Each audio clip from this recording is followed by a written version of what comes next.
You're listening to Shoe In, covering the ins and outs of all things footwear, from sneakers to heels, loafers to slippers, and every type of shoe in between.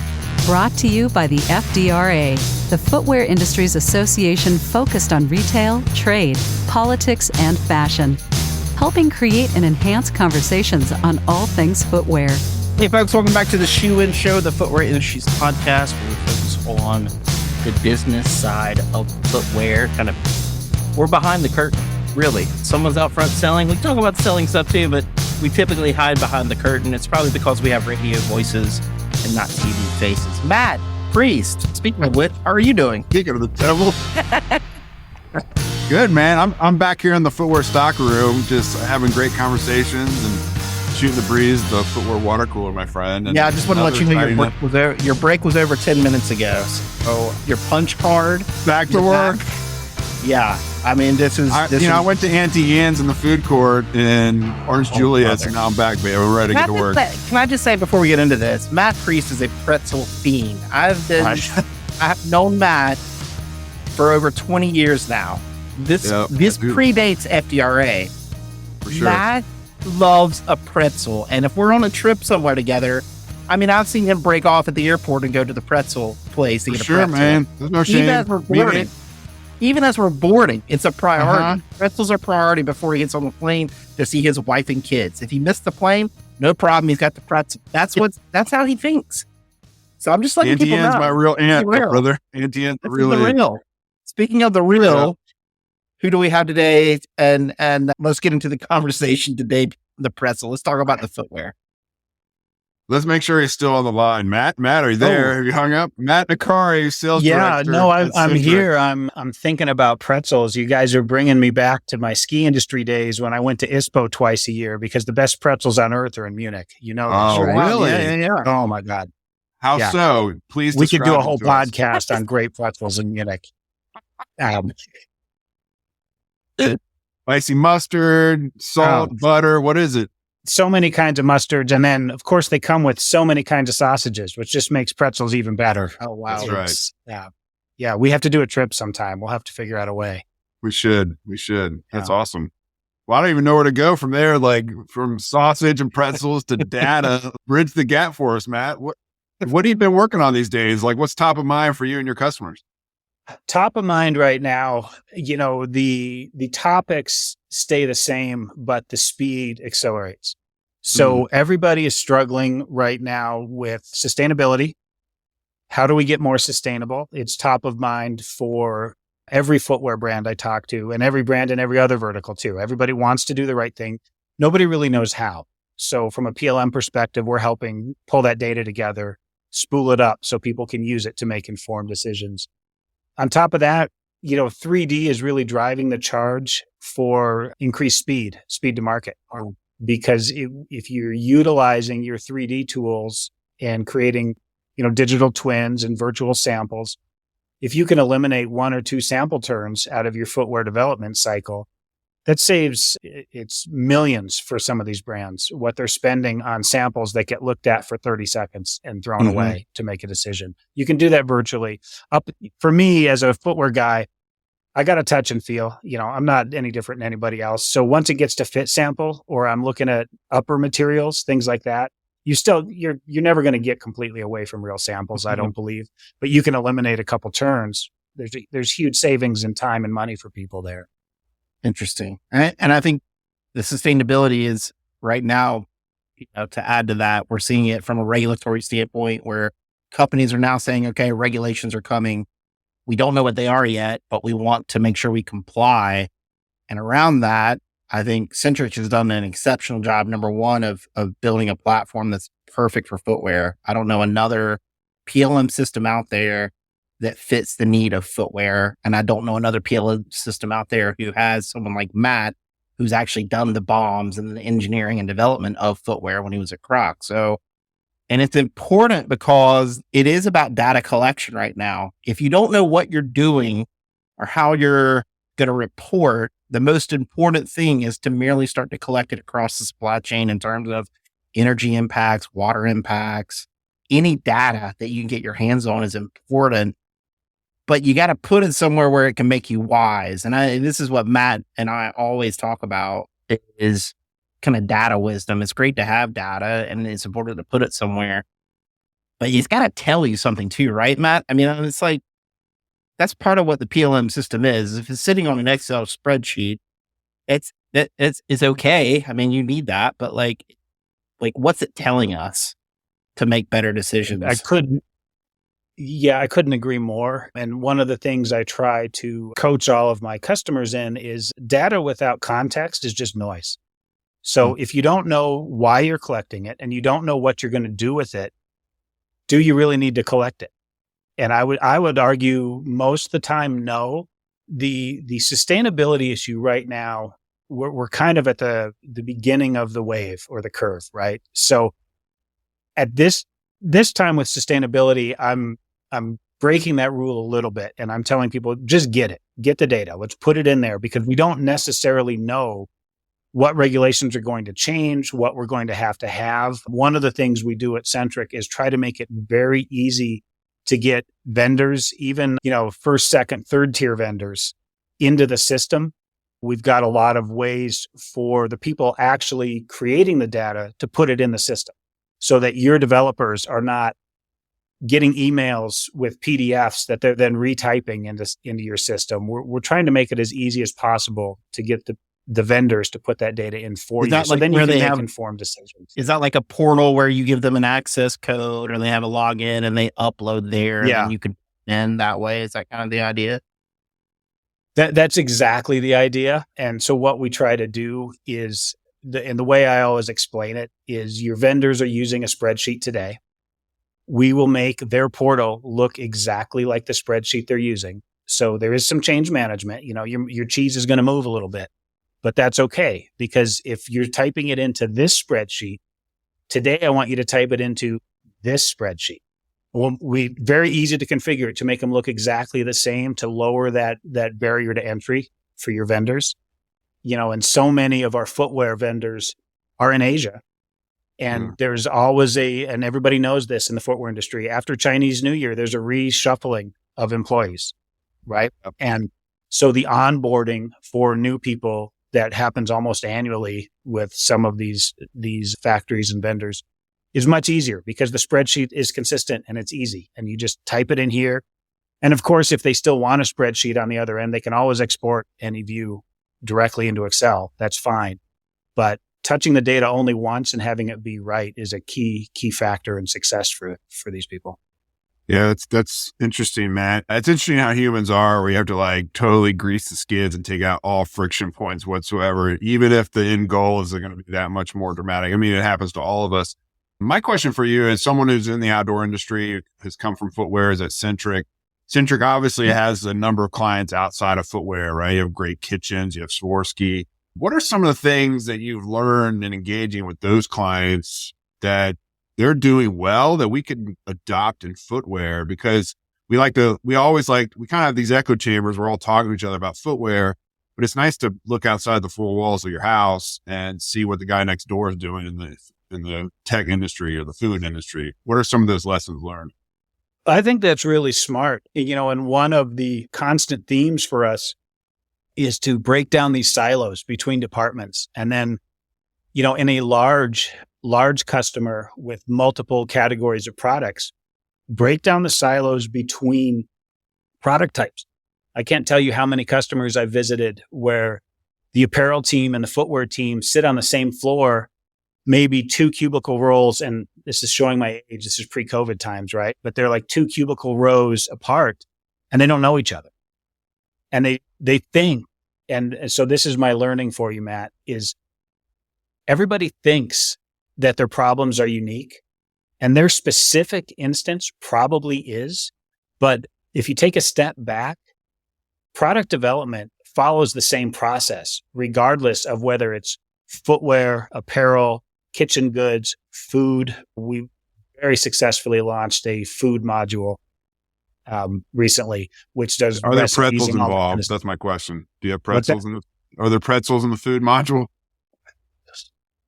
What about sausage? I'm going to say yes, but I Right answer. As you know, I focus on footwear and outdoor apparel, so I don't know the exact answer to that. It's Ghostbusters. But I'm going to say yes, because it's Ghostbusters. Ray, if someone asks if you're a god, you say yes. You say So just yes. Matt wants to hear Yes. yes and give it to him. That's what I do at work. It's just like, Only Zool, right? There is no Dana. Again, showing my age a little bit.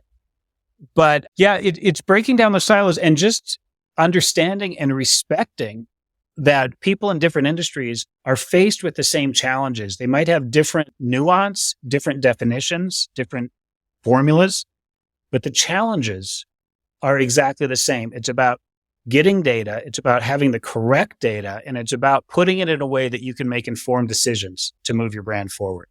And those are the key challenges that everybody faces.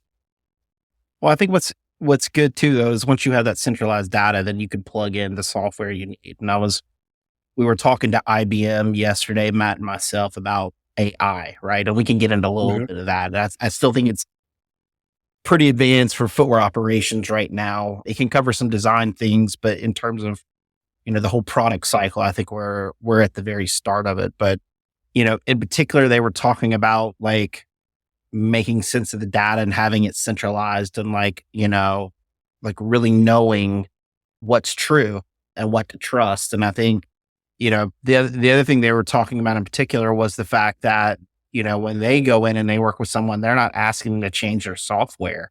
They're not saying, hey, you've been using Microsoft, you need to switch to Apple or whatever else. They're saying, okay, you don't need to change that software. You just need to plug it into this, right? And I think PLM is this thing where they're like, oh, it's one more thing. It's like, no, it's like it makes all that stuff operate better because things flow back and forth and you've got something more centralized that you can feed into. And I think that's one thing when we have conversations about the data, it's like making sure that the software can speak to it. And then I think the other thing too is that people forget is like it makes new software functional if you have the data set. So if you wanted to add new 3D technology, you have to have the data.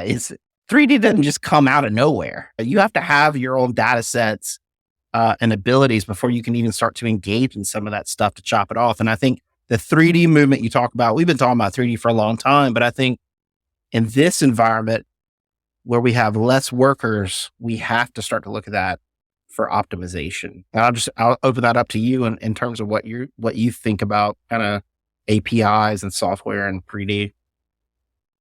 Well, there's a lot in that pretty simple question, right? And like everything, AI and APIs, so we'll throw some acronyms around, it's baby steps. It's about, biting off what you can chew, what you can absorb, and then a little bit more, like pushing your organization a little bit. So I'll tackle AI first. The concept is fantastic.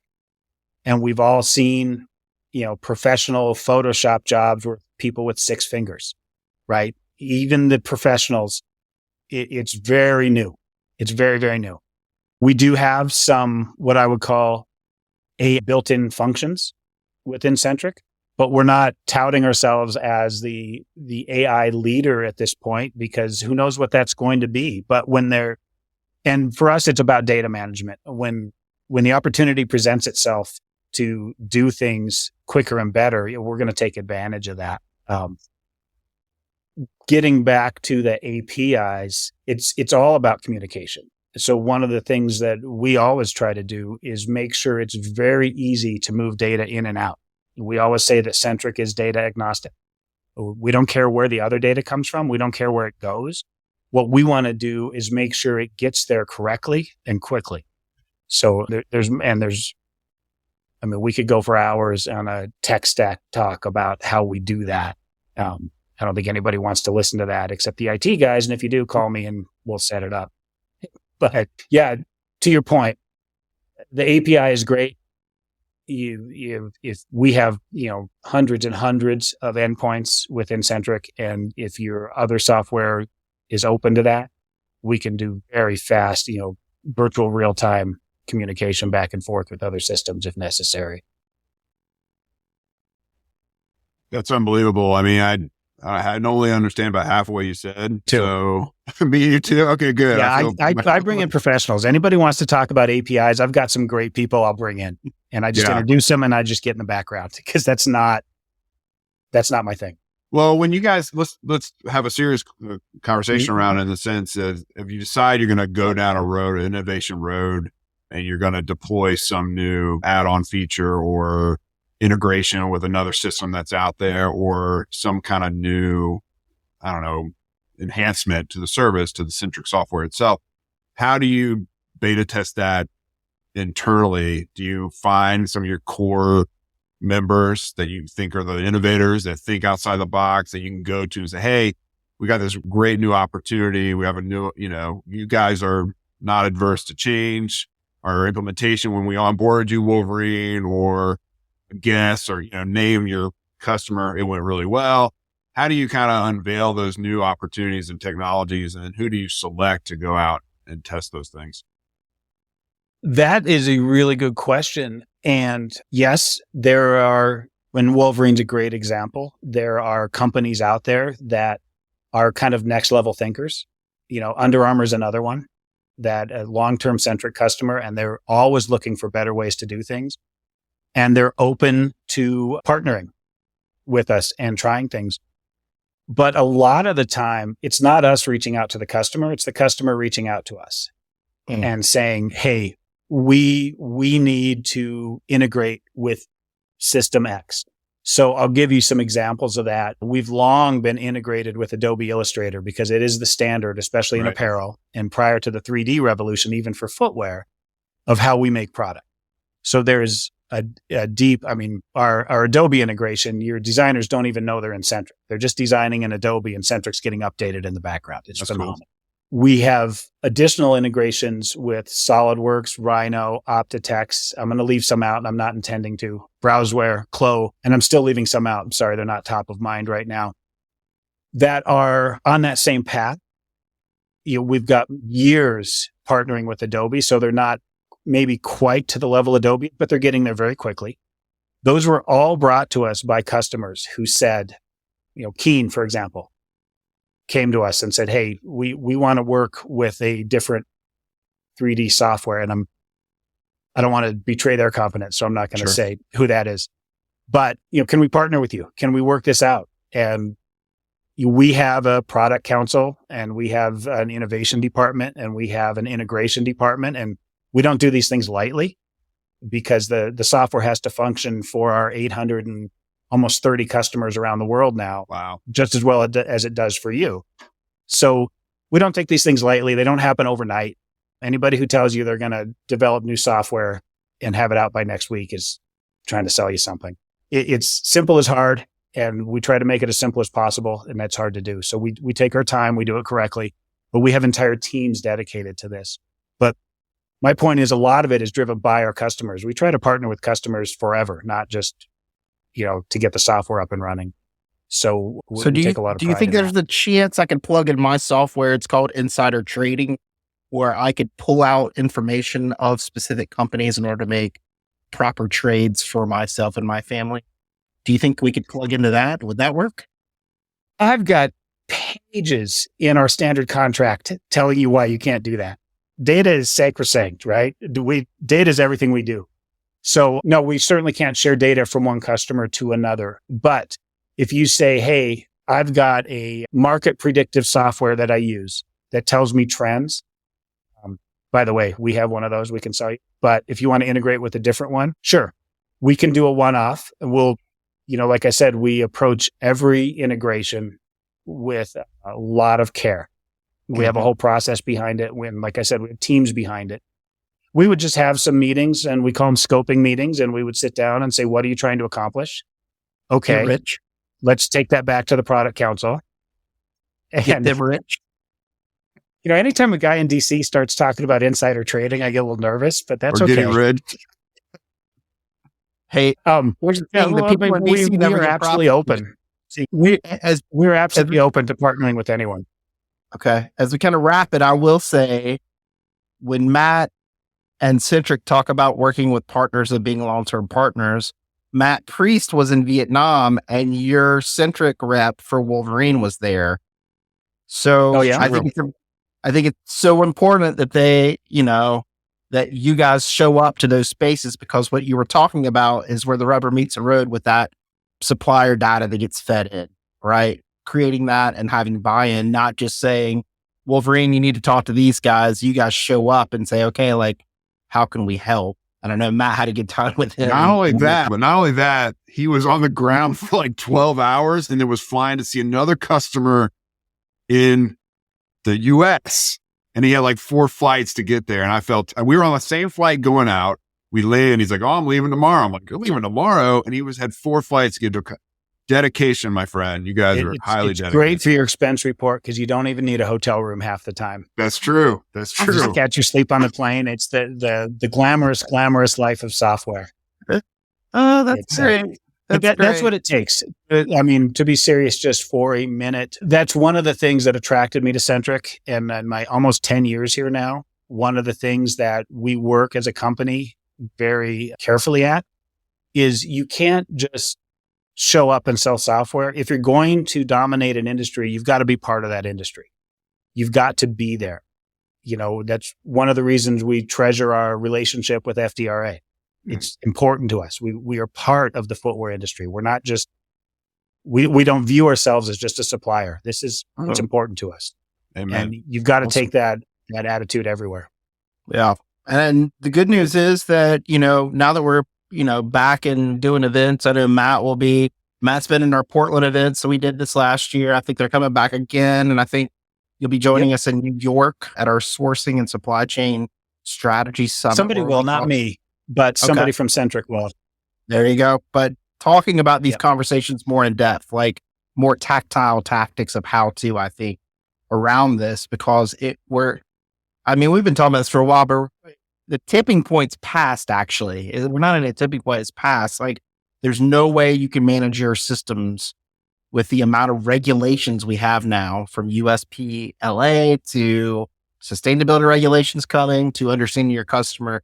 You can't manage it yourself anymore. You have to have a PLM managing your systems in order to be wise in this market. And so it's, an integration now. The good news is integration, whether you're a big or small company out there, is more, I would say it's easier than ever because of the experience Matt and others have had bringing people in and knowing how to properly onboard people and get people scaled up, to where the conversation 5 years ago was, oh my God, PLM is the big thing. Now it's like, oh my God, like, thank God we have PLM, because I can't do 5 jobs like I used to. Right. So I think things have changed. And if you still are sitting there saying, I don't know, like, you don't have an option, to be honest with you, to be frank. There's not an option, because when custom starts knocking on your door because they're like, hey, the shipment looks fishy, you're not going to be able to pull together your documents fast enough to get that shipment into the US. You will lose money, and it could be a death knell. So I'm just saying, especially small folks, just be careful out there that you don't make decisions based on just looking at cost or issues like that. You need to look at your brand. You look at your company equity and what you're doing and why you're doing that, and do that. So that's my pitch, because FTRA is here to serve the industry, and sometimes it's speaking hard truths that people don't want to hear. And oftentimes, but it's true. It's true. We can't help you unless you help yourself. So to Delicious Pretzels or to Centric PLM, either one, maybe both. So I'll help myself to both, my friend. Either way. Matt, thanks for joining us today. It's always good to see you, and thanks for the work that you're doing to help, footwear companies optimize and report and grow, because I think Centric is helping our industry grow strategically. So thank you guys for that and for your partnership with FDRA. Yeah, thank you both. I'm looking forward to being in the same room together sometime. Absolutely. Yeah, sure. Probably with some beers, some brews and shoes. Maybe we'll have pretzels now. I think we have to. We should do that. Maybe you guys can sponsor the pretzels, Matt. Who knows? Centric Pretzels, There's the pitch, right? All right. I'll bring it up with marketing. It's all right. We have a little budget for pretzels. Matt has a pretzel budget personally, and now he's going to add one to our line item at FDRA. Don't worry, but we got you covered. All right. We're good partners. All right. So, folks, thanks for listening today. It's Shoe and Show. You can go to shoeandshow.com and listen to our entire catalog of talking about innovation and digital strategy, compliance, everything that makes our industry dynamic, everything that gives us a headache. We cover these things because the focus of the podcast is to make the industry stronger, better, efficient, and innovative. So we appreciate you listening. Please tell your colleagues about this, spread it around. New episode drops every single Monday. So no matter if you're working from home, you can listen to us in the background. If you're driving into work, who are you? But yeah, congratulations. You listen to us on the radio as you go in. Especially the sourcing people flying all over the world. The Centric PLN guy, he can listen to us on all four legs. He can listen to the whole catalog probably that we have in there. So get our numbers up. Anyway, folks, again, thanks for listening. And I will say this as we're out. If you want to talk to Centric and Matt about solutions, drop a line to me and I'll do an introduction for you. But it behooves you to have these conversations now and start to align around that. So that's my last drop. But thank you guys. Shoe-In is out. Shoe-In has been brought to you by the FDRA, the Footwear Industries Association focused on retail, trade, politics, and fashion, helping create and enhance conversations on all things footwear. For information about FDRA, visit fdra.org.